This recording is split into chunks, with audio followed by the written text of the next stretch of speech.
Hi, I'm Dr. Khanlou. I'm a neuropathologist. As part of my practice, I study neuromuscular disorders using skeletal muscle biopsy from the patients.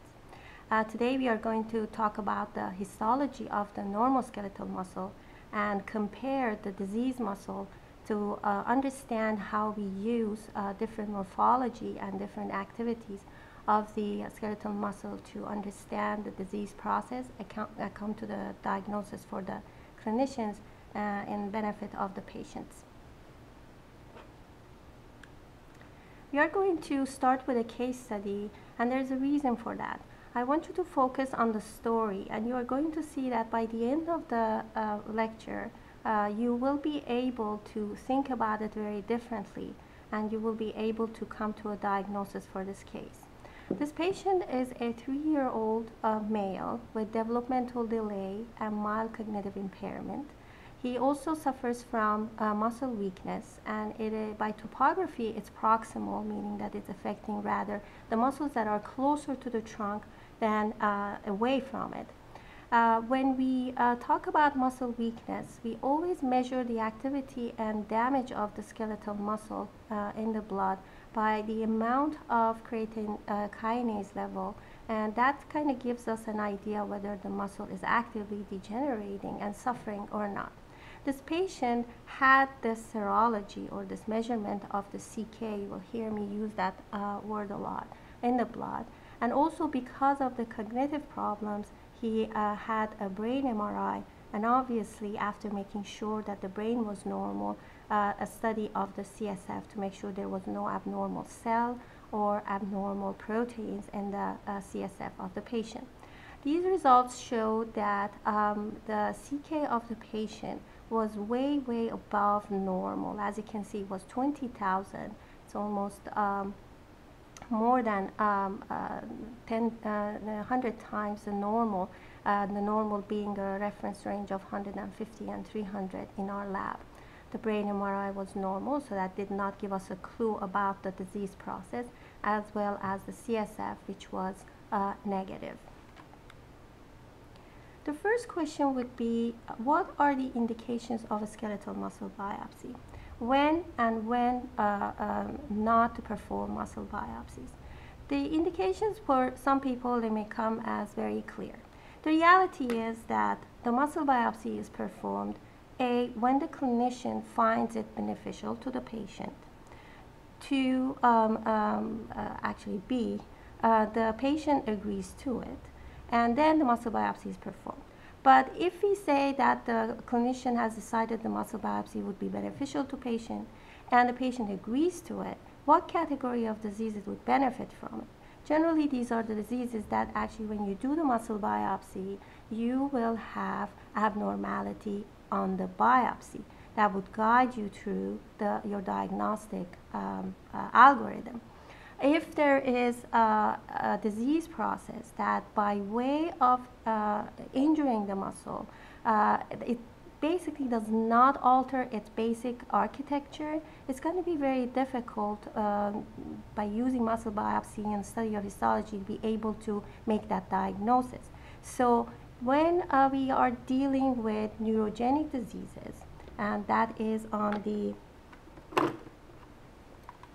left-hand side of the screen for me, when we are dealing with the neurogenic disorders, meaning that the peripheral nervous system or even central nervous system is not doing its job innervating the muscle, or when we are dealing with primary diseases of the muscle, which could be a dystrophy, metabolic insufficiency in enzymes in the muscle, or any sets of autoimmune disorders you have all heard about, lupus or rheumatoid arthritis, they all affect skeletal muscle equally than the systemic organs.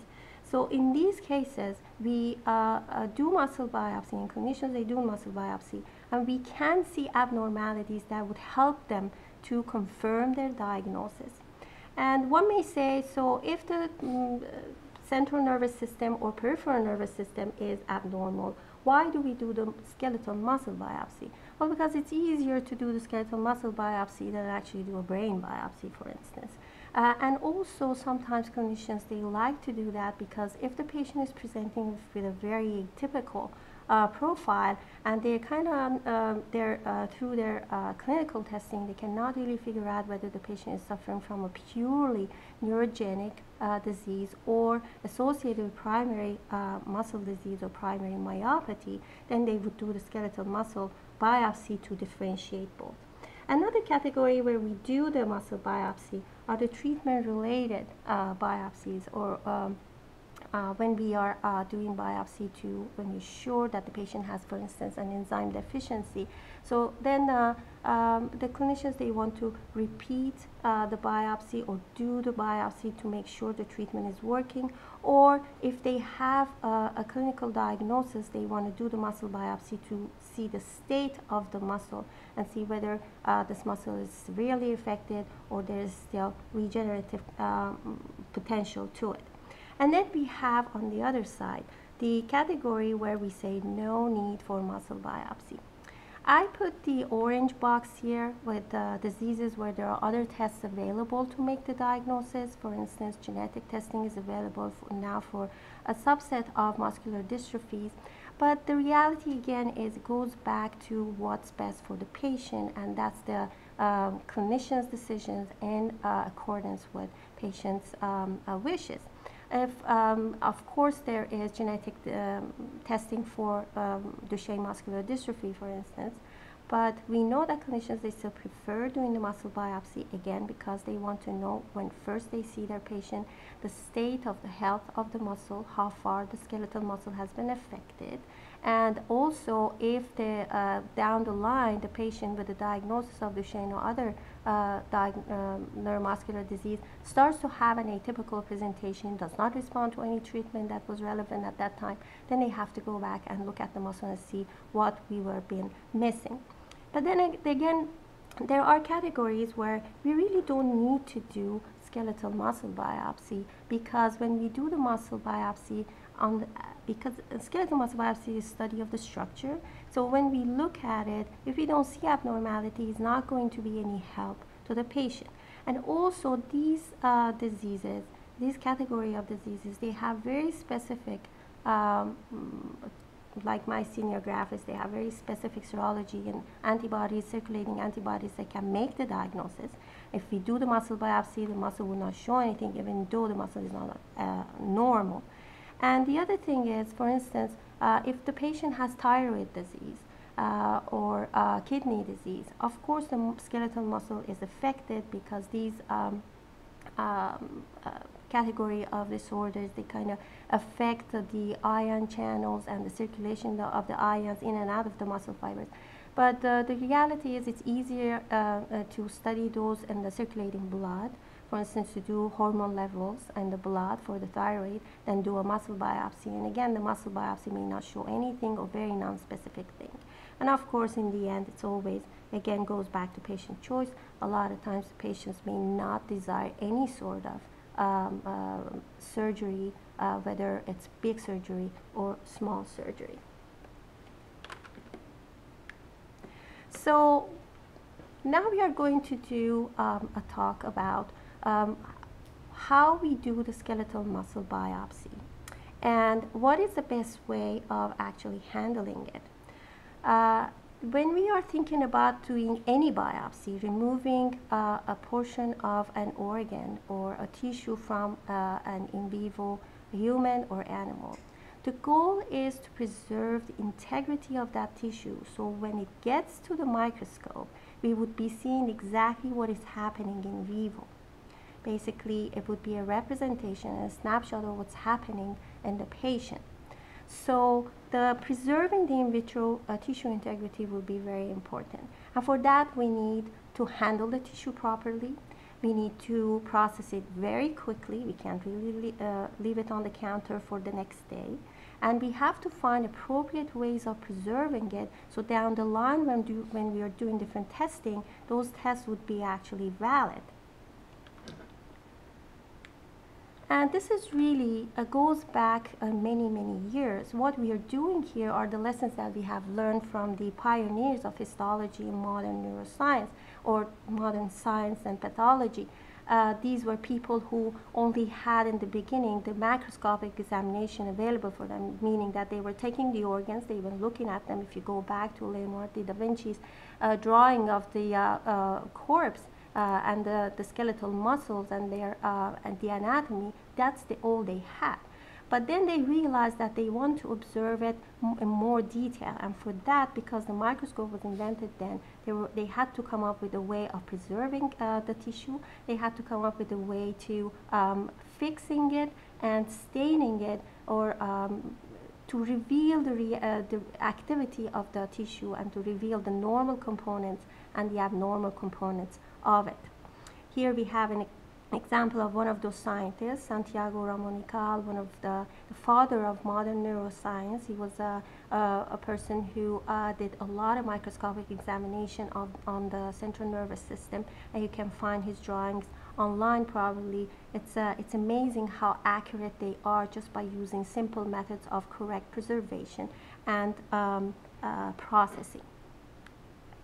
So what do we do with regards to skeletal muscle biopsy? If you remember your physiology, if you have done physiology, you know that skeletal muscle in the body is always under a slight tension. It's never relaxed. So when we remove, or when the surgeon or the clinician removes the biopsy or the tissue from the patient, we want to keep that slight tension applied to the muscle biopsy. As you remember from your structure of the skeletal muscle, you may remember that it is composed of regular and bundles of sarcomeres or myofibrils. That's exactly why we want to have this traction applied to the biopsy, so they would not be jumbled up together. And when we're putting it under the microscope, we would just see this array, which would be an artifact and not going to be very helpful. So once this has been done, we have to think about preserving the muscle so we can actually process it and be able to study it. How we do that? Well, think about your groceries when you're buying from the store. When you come home, well, you triage through them. Some of them go to the freezer, some of them go to the fridge, and some of them go to the pantry. It's exactly how we do in pathology, except that in pathology we cannot really put anything in the pantry unless if they're fixed in something, because the goal is to actually preserve the tissue again the way it was in vivo. So when we're putting it under a microscope and we want to study it, we would see actually what is going on in the patient through the study of the biopsy. So for skeletal muscle biopsy, when we receive the biopsy and the tissue, that is when the amount of tissue is enough, we preserve the tissue 3 ways. Every single time, every single biopsy. We do not deviate from it unless there is not enough tissue. First and foremost, we prioritize freezing the muscle, which is called cryopreservation. And that we do that, we will discuss it a little more later, because by freezing the tissue, we would freeze the tissue in time with its enzymes, with its RNA, and also its structure. So that would be very important, because we want to know how these enzymes work so we can actually have a view about the function of the skeletal muscle biopsy. Then we have other ways of preserving the muscle, and that's called chemopreservation. For that we have different preservatives. Formaldehyde is the ancient one. It's used in embalming a lot. It is a very strong preservative. It preserves the architecture. It allows for study of very, very tiny details in the nucleus of the cells. If a cell is very small and when there is inflammation in the skeletal muscle, those cells are actually small cells. We want to have a good view of them, so formaldehyde fixation is a good preservation for that. Once in formalin, the tissue can stay in formalin for extended time and can be processed a little later if there is no time to process it right away. Once the tissue is in formaldehyde and goes through the formaldehyde processing, you can also store it in room temperature. And room temperature does not mean really hundreds of degrees storage room temperature. It's really a mellow temperature, otherwise the tissue would go bad. The cons against formaldehyde fixation is that it's great for structure. It allows for a wide variety of testing, because a lot of testing was first developed on formaldehyde fixed tissue. but it does not preserve the integrity of enzyme. So if a patient has an enzyme deficiency in the skeletal muscle, making it weak, it would be very difficult to use formaldehyde fixed tissue to measure that enzyme. Therefore, we go back to cryopreservation and the importance of it. The third way we preserve tissue is using glutaraldehyde, or you would hear me saying GTA. Glutaraldehyde is a fixative. It's not as strong, not as fast as formaldehyde. The tissue cannot stay in it for a long time, but it builds up momentum. It fixes the tissue in a way that we can prepare it in a very different way to use for ultrastructural studies. Meaning that we put the tissue under the electron microscope instead of, light microscopy can go up to maybe 100 times, sometimes 400 times, but electron microscopy can go up to 30,000 times bigger. So we really have a view of the organism, what's going on inside the muscle cell, mitochondria, tubular system, and the storage material and whatnot.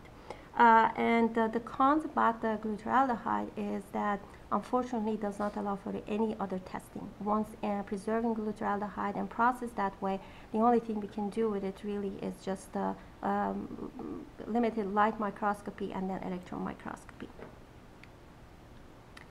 Now, we are going to focus on cryopreservation. It's very important to understand why we are insisting on freezing the skeletal muscle. Frozen sections are used very routinely in pathology, whether in neuropathology or other areas of the pathology, because we are in constant contact with surgeons who are operating on the patients, and they may need frequently, actually, during complicated surgeries, they may need immediate diagnosis. They cannot wait for us to preserve it, process it, and then 2 days later to give them a diagnosis. They have to know whether they are pursuing the surgery, they're stopping it. They have to know whether they have removed the tumor entirely or not. They have to know whether they're going further in their surgery or not. So for that, they send us a piece of the tissue. We freeze it, cut it, stain it, and put it under the microscope and give them an answer. They know it's preliminary, and they know that the permanent processing would be better, but that would give them a direction on what to do next. So it's the same thing exactly that we do, the same processing with cryopreservation in skeletal muscle, except that here we really don't rush it because we want to do it really, really neatly, and we have to set it through different enzyme reactions so we can study it properly, because enzymes are pretty well preserved with cryopreservation. Basically, we freeze the tissue in an alcohol medium, not directly, and generally this alcohol medium is chilled in liquid nitrogen. And once snap frozen, the tissue can be stored in -80. These are very special freezers, not the regular freezer that we have at home. First of all, they're very much below. As you can see, are very cold. And they're temperature controlled because we have to preserve the tissue for a long time for our patients, for many, many years by law. And also, now, if you have heard about the biospecimen biobanking, we reserve them for research later on. And for different studies, so they are very controlled machines, so the temperature would not vary as much. So by using cryopreservation, again, and I insist that we are preserving not only the integrity of the architecture, but also the biochemical integrity of the tissue, the enzymes, the RNA, the DNA. And if later on we need to go and actually measure that enzyme in the skeletal muscle, we would be able to, because it's perfectly fine. But that's called biochemical analysis. It's a very different process, and we're not going to go to it during these lectures. Or if there's need to go and actually do the genetic testing directly on the muscle. For instance, we want to extract the mitochondria from the muscle and do the genetic testing on the mitochondrial DNA. That would be possible too. The cons obviously is that you have to have the best freezers and really the equipment and the personnel to take care of it. And also that you really, unlike formaldehyde that can stay for a few hours or maybe a few days before you get it to processing, here it has to be done immediately. Generally, muscle biopsy, once done, within an hour, it has to be frozen, stored, or start processing. There are also, in blue you can see, There are videos that are at the end of the lecture. You can go and actually look at them, and if you have questions, you can send us an email. So once tissue has been fixed or frozen, what do we do? So we have to kind of prepare it for examination. We embed it in a medium. We embed it in a medium and make a block out of it. If the tissue is frozen, we use OCT, which is optimal cutting temperature medium. It's kind of a gooey gelatin, and when dunked in the liquid nitrogen, it solidifies. But at a temperature that's going to be very easy to actually cut them very in thin slices, very, very thin slices. And if it's formalin, it goes into paraffin. It's like wax. It's like making candles. You lay the tissue in the candle, wax. And if it's GTA glutaraldehyde, we use plastic or resin to embed the tissue. We'll have a couple of pictures so you can see them. So once the block is prepared, then we use microtomes to section the tissue. These are laid out on grids or glass slides, and then they have to go through a staining process. And for that, we will have examples through this first lecture of hematoxin and eosin stain and modified Gomori trichrome, or immunohistochemistry, for instance, for formaldehyde or frozen tissue. And then based on what we see, combination of what's on H&E, on Gomori, on immunohistochemistry, or whatever we decide to test on the muscle, we will go to our diagnosis and hope to help the patient and the clinician with that. This is a microtome here. It is, have you ever shopped for, I don't know, like ham or turkey when they slice it? It's kind of the same concept, only it's slicing wax and or slicing frozen tissue at a very, very, very, very, very thin thickness. These are like, the thickness can be 5 to 10 micron for the paraffin tissue, like really hair thin. So once the tissue is fixed, it's processed. It's processed through a machine where it blows air, it blows xylene, alcohol at different concentrations and different times. And the goal is to dehydrate the tissue to get the water out of it without injuring it. And basically, it's like making beef jerky. Once the tissue is dehydrated, and it can be laid in wax and cut and stained using the microtome. Using the paraffin method, that's what we get to. These are very small blocks. They're basically 2 cm in the greatest dimension. The tissue here, you can see the tissue that has been dehydrated, laid on the wax and surfaced. What we here we have like the tissue laid on a surface that we like to see because we know that the disease part maybe is in there. And then once the sections are cut, they are laid very thinly on glass slides, and you can see them here. Whether the tissue is big or small, it would not matter. You can see the glass slides are not really big. This is the size of a pen, so you can compare it. The thickness of the sections are 5 to 10 micron. And these sections, before becoming like this, they actually have to be stained, so we can put them under the microscope and see something. Otherwise, we would not see anything. For glutaraldehyde and resin sectioning, it's a little bit different. The plastic blocks are very small, and much smaller than paraffin blocks, and the amount of tissue used is really tiny. It's like the minced tiny little bit. And the tissue that is cut much thinly. It's like only 1 micron thickness. And when we look at this, is the tissue that is off of a resin histology. The staining is called is by toluene, using toluene or methylene blue. And it allows for a more detail, because it's much, much thinner, it allows for more detail on light microscopy. But also it allows for selecting areas for electron microscopy. Because unlike light microscopy, electron microscopy is not a scanning tool. You have to really know what we are looking for or where we're looking for. So for instance, I may decide that this fiber here is abnormal, and I will ask the electron microscopist to focus electron microscopy on this area. So they would go and match this to the block, and if this is the portion only of the block, they will cut this area only. So it's very, very thin grid that is prepared and subjected to electron microscopy, which is blown up 30,000 or 40,000 or 6,000 times, depending what we're looking for, to study the internal structure of the myofiber. So these are the supplemental videos that you can actually use and go through them, and they're pretty instructive. So we talked about the immediate processing, preservation, and block creation, and sectioning. Then we have to stain the tissue, otherwise we won't be seeing much.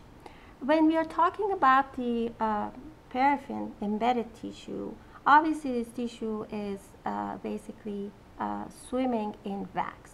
So that's not good. Nothing is going to stick to it, right? So we have to remove the wax first. And basically the tissue that is laid out and fixed and sticking to the glass slide, these glass slides are polarized, it's kind of, draw the tissue to them. They go through different solutions.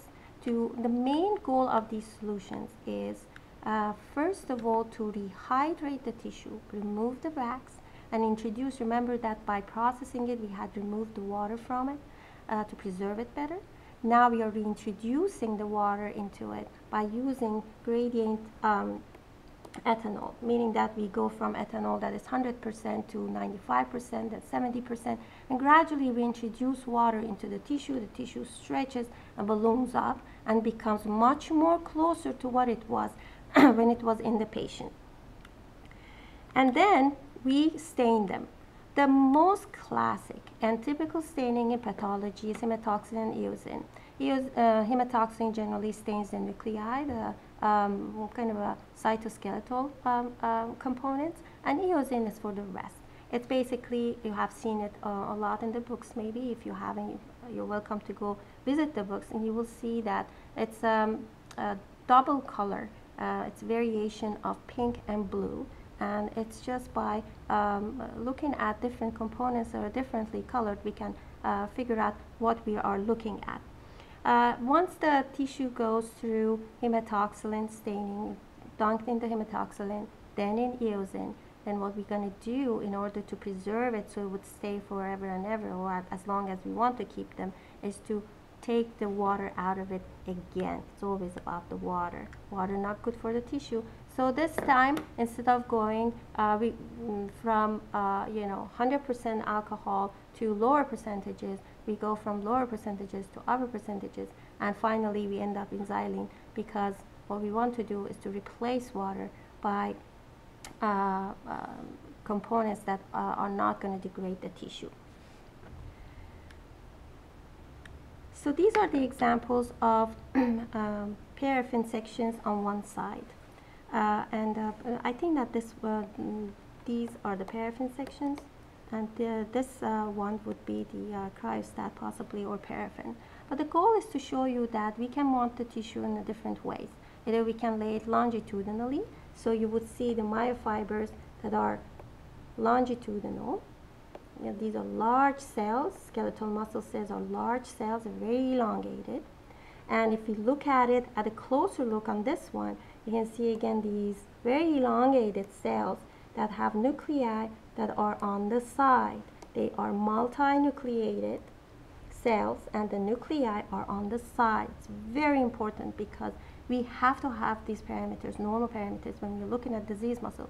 That may not be so in an abnormal muscle. The other thing that you would see on this slide are these bands. These are basically, this is the myofibrillar structure, the sarcomeres, right? So having these laid out this way, we have an idea about where the nuclei are, whether the membrane is intact, and whether the sarcomeres are intact.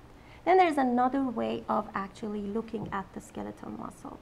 I don't like the analogy with food, but really the best way to look at this is to look at your steak.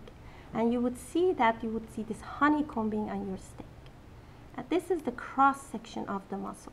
This is the longitudinal section is the method of preference for paraffin. And cross-section is method of preference for cryopreservation and frozen sections. And the reason, because we have better histology and better enzyme reactivity, basically visualization of enzyme reactivity on cross sections with the frozen sections, and another view of the histology by laying out longitudinally on paraffin sections. Paraffin tissue being much sturdier, obviously, than fresh frozen tissue. But again, you know, people, they can vary things depending on what they're looking for. One thing that any processing induces is artifact. We can try to make things perfect, but it's never 100% perfect. So the tissue can be torn a little bit, can degenerate a little bit, maybe somebody forgot when they were biopsying it to put them under traction, so we would not be really seeing very neat sarcomeric structure. And or maybe they have been, instead of freezing it immediately or putting in a preservative, they have put it in a wrong preservative. So artifact can happen at any time, from the time of the biopsy to the time that actually slice gets ready for microscopic examination. And we have here an example. If you remember the previous slide,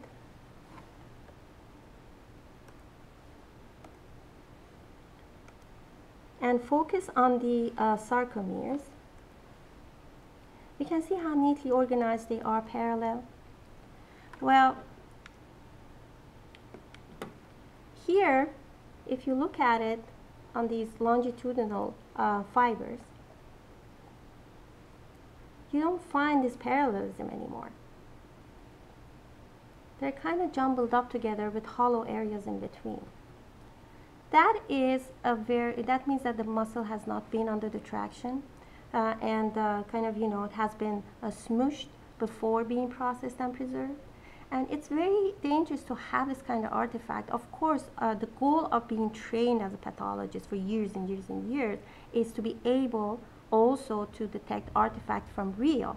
But sometimes they can be really real, so much so that it can mimic disease. For instance, some people, they may look at this in a patient who has risk of having an infarction and lack of oxygen and damage of the muscle. They may actually take this for a damaged muscle, whereas in fact it's just an artifact. The other artifacts are more obvious. For instance, in this slide, you would see a big tear in the myofiber and skeletal muscle. Well, this is very obvious that it's an artifact, but imagine if the entire skeletal muscle biopsy was an artifact. It would be very, really not easy to make the interpretation. It would not be really easy to read it and make a diagnosis. So artifact is a major component. We try to limit it. It's never 0%, but if we follow the procedure, it's kind of minimal. Generally, the biopsies that we do are of technical quality, and we are able to get to the diagnosis. So here we have a question for you. After having talked about the preservation and how we process the tissue, is to really think about the pros and cons of each of the these methods. You can take a minute to think about it and think about why we use formalin, what's good with it and what's not, and why we use a fresh frozen tissue, and what are the pros and cons for it. The pros with formalin processing is that you can keep the tissue for a very, very long time. By formalin processing means that formalin and then embedded in paraffin. The blocks can be preserved in room temperature, and also we can do a wide variety of testing on them. But unfortunately, formalin does not preserve RNA or the enzymes, so we can't do really enzyme testing on the formalin fixed tissue. But with freezing, obviously, we can do all sorts of biochemical testing with it. We can see not only the architecture of the skeletal muscle, but we can also see the actual activity of the different enzymes as if the muscle was in vivo in the patient. So that's very good. But obviously this requires immediate processing. That means that when the biopsy is done, it has to be processed immediately on site or rushed to the place that could be processed immediately. And of course it requires specialized equipment, specialized lab, and these may not be available everywhere.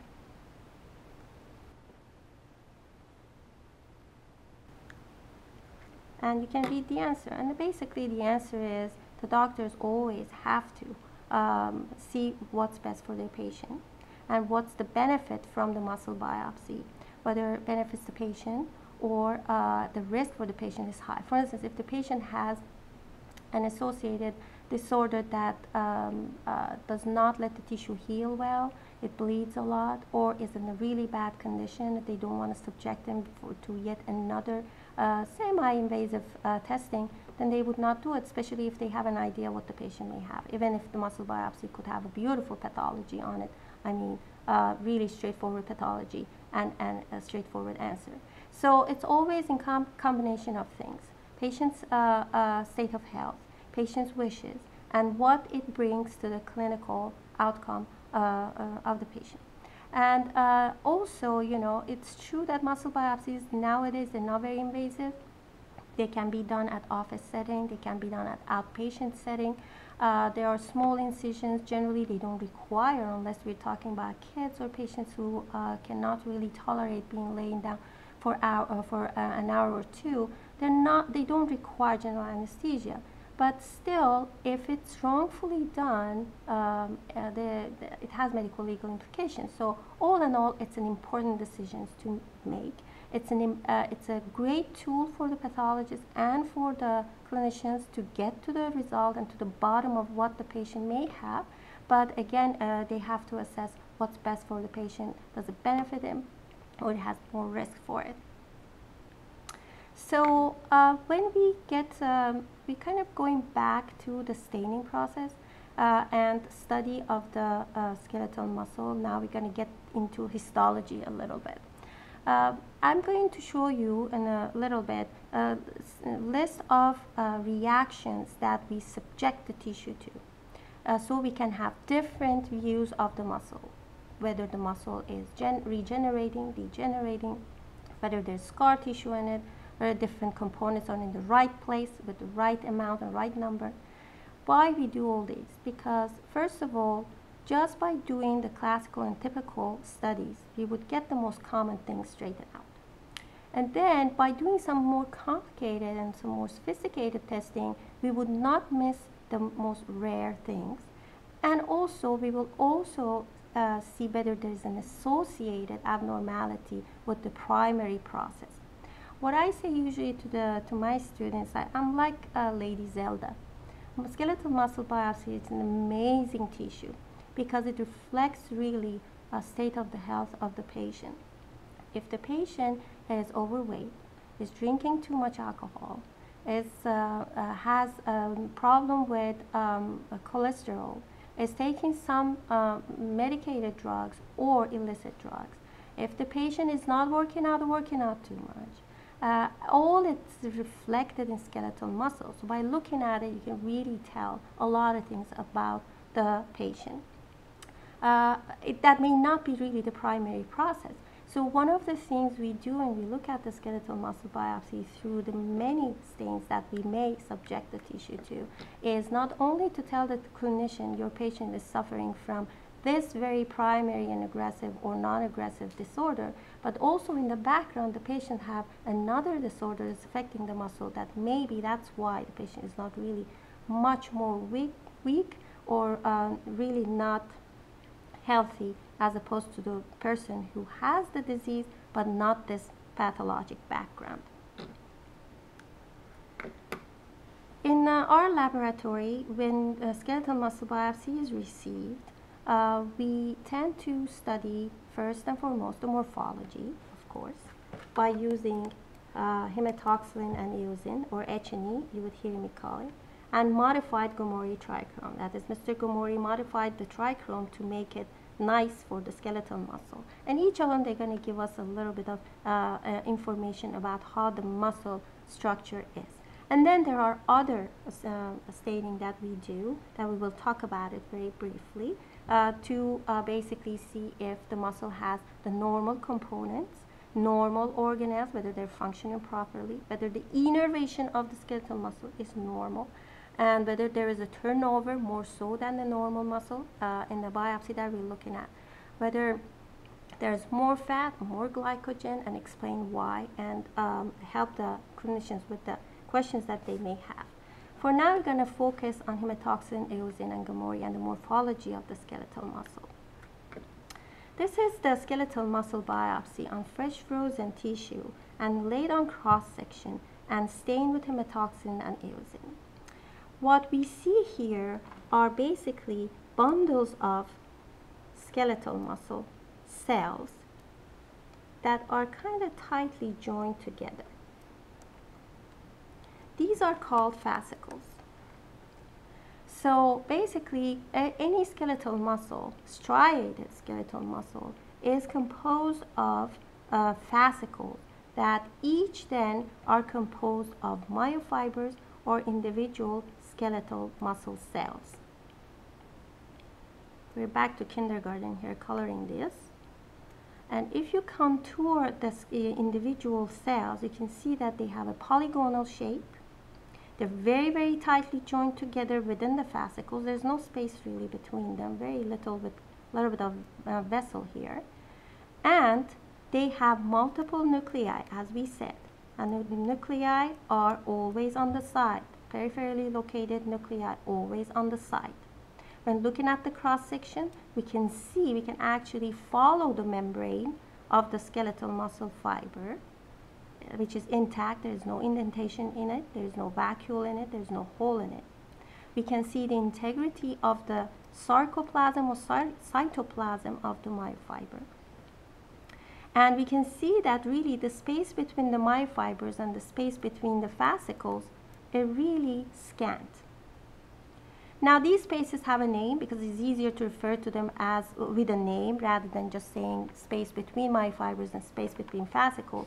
So perimysium is the space that is between the fascicles, and endomysium is the space between the myofibers, which is virtually sometimes nothing. This is a low magnification. I think that this is just maybe 100 times. And it shows really a healthy muscle. It shows a healthy muscle because we have a good number of skeletal muscle, and the nuclei are in the right place. The cytoplasm is uniform. And the other thing that you would see here, when you look at the size of these myofibers or skeletal muscle cells, they're not really the same size. They're never really the same size. They vary. Some of them are smaller, and some of them are a little larger. But this variation remains when they have studied, the skeletal muscle myofibers. They have come up with variation of the myofibers within the normal muscle for adult and for kids of different ages. So we don't see very small myofibers or very big myofibers aggregating together. You can see of this fiber size variation, which is the same from the side of the fascicle to the center of the fascicle. You don't have the bigger ones on the side and the smaller ones inside, or vice versa. So this is the basic histology of the skeletal muscle. If anybody wanted to really know, this slide is it. Every single thing we see on a biopsy, we compare it to this one. Where the nuclei are, what appears in the cytoplasm, whether the membrane is intact, is there extra tissue in and around the myofibers, and whether the size of the myofibers is normal for the age or not. This is a higher magnification, meaning that we're seeing it in a basically bigger, with a bigger lens. You have the vessel here in the endomysium. Now we know that the endomysium is the space between the myofibers. You can very nicely see the polygonal shaped myofibers, very regular cytoplasm, membrane is intact, nuclei are on the side. And the perimysium basically is fibrous tissue, a little bit of fibrous tissue. That's what is expected because you want them something to hold them together. Again, polygonal shape, variation in size and minimal, uniform uniform distribution throughout the skeletal muscle, and nuclei are on the side. Now, always remember the normal histology. The normal histology is very important because we're going to go back to it in our mind to see whether the biopsies that we're seeing are normal or not. Now look at this one. This is a section that you can see. We can examine it systematically. This is what I do every day. Every day I look at the skeletal muscle biopsy, and that's exactly what I do. I look at the tissue around the fascicles. Is there too much of it or not? I look at the tissue around the myofibers. Is there a lot of it or not? I look at the size of the myofibers. Do I see myofibers that have variation in size, which is expected in a normal myofiber, skeletal muscle? Or do I see myofibers that are smaller and then some that are really huge? That's not normal. This size of the skeletal muscle fiber is not normal. It is called atrophy, meaning they have lost volume. And here and there you can also see nuclei that are inside the myofibers. Not good either. However, there is a percentage for having nuclei in the myofibers. In adults it's 5%, in kids it's 15%. It's true, we don't really sit there and count every single one of them, but when there is excessive internal nucleation, the term that we use for it, then we have to think about why we're seeing them. So something is making these myofibers lose volume. And as you can see, these myofibers, instead of being polygonal, they have become very pointy, angular, and needle-shaped. Generally, angular atrophy is seen in denervation, or when the central nervous system sending influx, or peripheral nervous system, axons, sending influx, or even the neuromuscular junction, they're not doing their job properly. So these fibers are healthy. They're just not getting the pump to get the volume. And if they lose all the volume, all the cytoplasm, what's going to remain of them is going to be the nuclei. These are called morulae in Latin for grapes, I guess, or nuclear aggregates.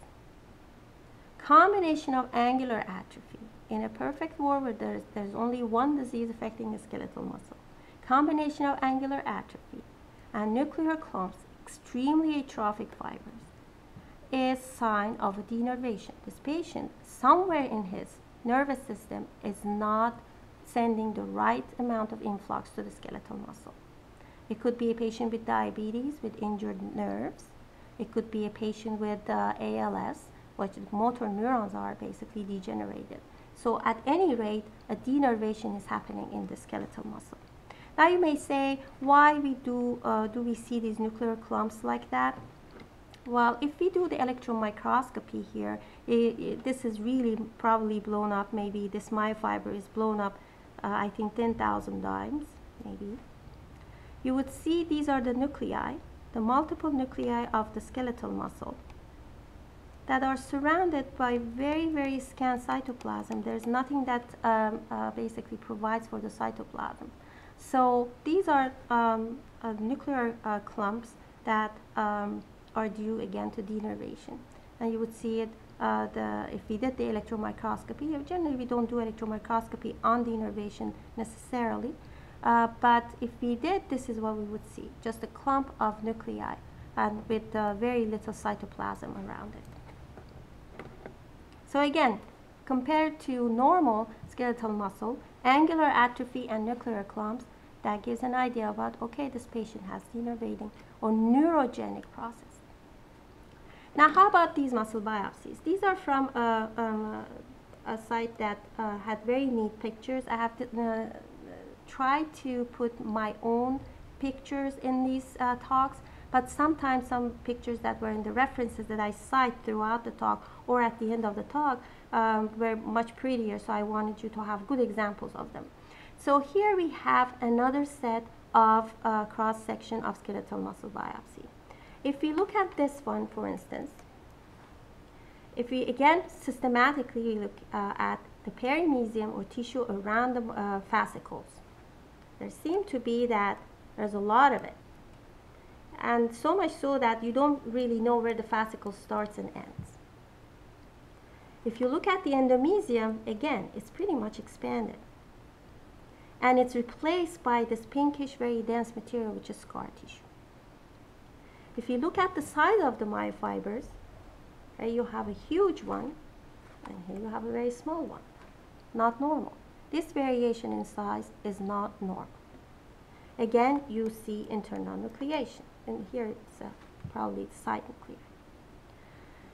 If you look at the muscle on this side now, on my right-hand side, not only we see variation in size, which is excessive to be normal, not only we see internal nucleation, excessive, possibly, connective tissue or scar tissue in the muscle, but we see these muscles. If you remember your primary biology classes, you remember how amoeba they split? Well, these are split fibers. These myofibers, they split, either possibly in an attempt to repopulate this muscle that's losing myofibers, or something goes wrong in their process of maturation. So, and you have another split fiber here. Internal nucleation,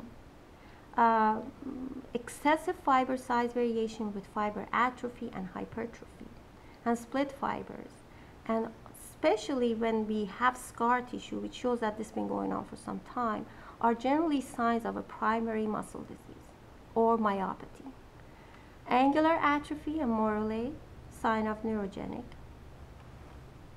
Atrophy, hypertrophy with split fibers and internal nucleation, sign of primary muscle disease. In a perfect world, you really have two major disease processes. It can be simple morphology and the comparison to normal skeletal muscle muscle structure can be actually determined which way we're going with this patient. Now, for this one, this is another example. With us pathologists, they like to call things by their names. It's very easy. We don't have to come up with really bizarre names. Again, what we're seeing here is maybe not so much of an excessive scar tissue. Maybe some people, they may call it. I think there's not much. But you have really tiny fibers, and you have massive fibers. Some of them may be splitting.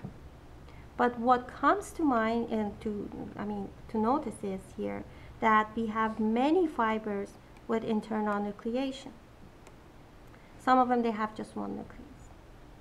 This is a category of the congenital myopathies, which is called central nuclear myopathy. Generally, that is due to the fact that the anchoring proteins that anchor the nuclei to the side are weak. And these patients' nuclei, not only they're not multinucleated cells, but also they kind of migrate or kind of stay within the maturation of the myofibers. Inside the myofibers, they don't do their job properly. Distribution of organelles within the myofiber is abnormal. Sarcomeres, they can become abnormal. So it's a type of a primary muscle disease, a type of a myopathy, and it can be congenital and has different variants. Again, just by comparing where the nuclei are, we can get to the diagnosis. Now here, we said that in the normal skeletal muscle biopsy, variation of the myofibers is expected within some range. And we see these myofibers of different sizes all over the fascicle. Can be on the side, inside. We don't have some of them on one lump in one side and one lump on the other side. However, in this muscle biopsy, we have, of course, we notice the small fibers.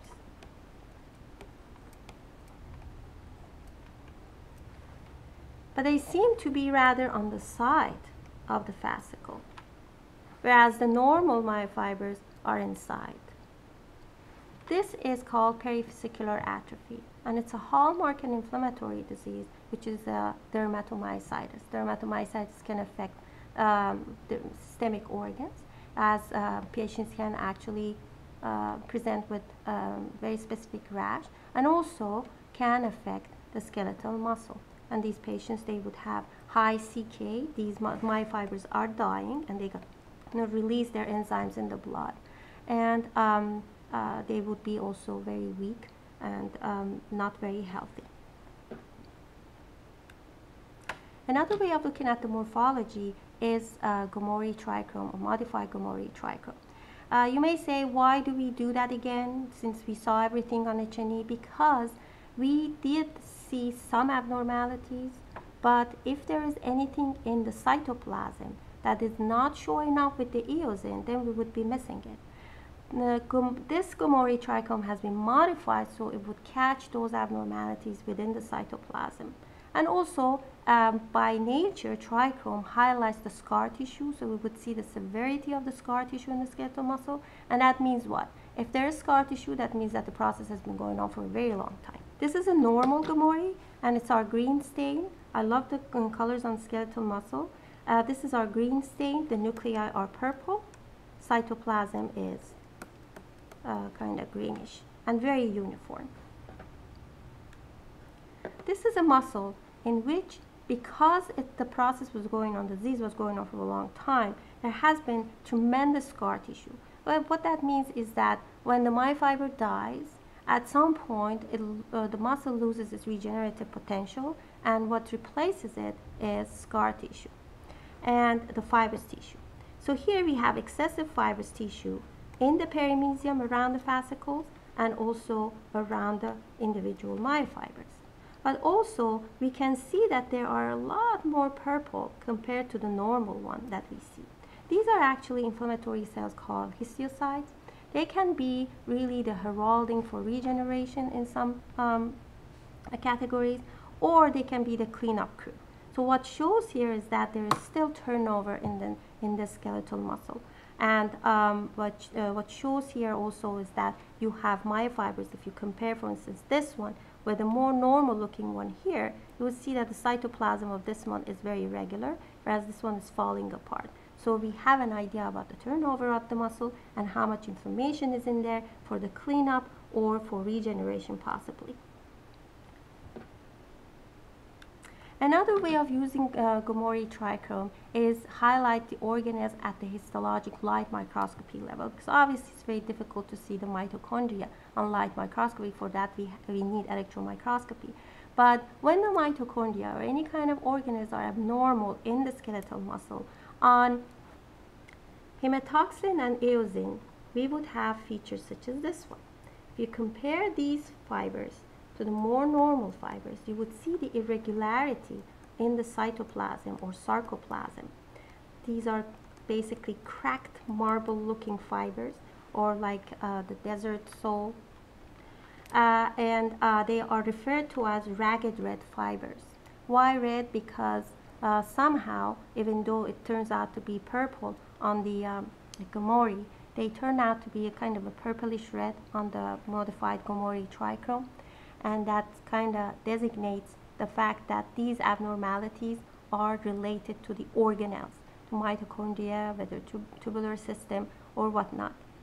So again, just by using morphology, irregularities of the myofiber compared to a normal one within the same skeletal muscle, and the way they're distributed, the way it appears on Gomori, we can make a diagnosis of ragged red fiber myopathy, which basically a sign of mitochondrial myopathy.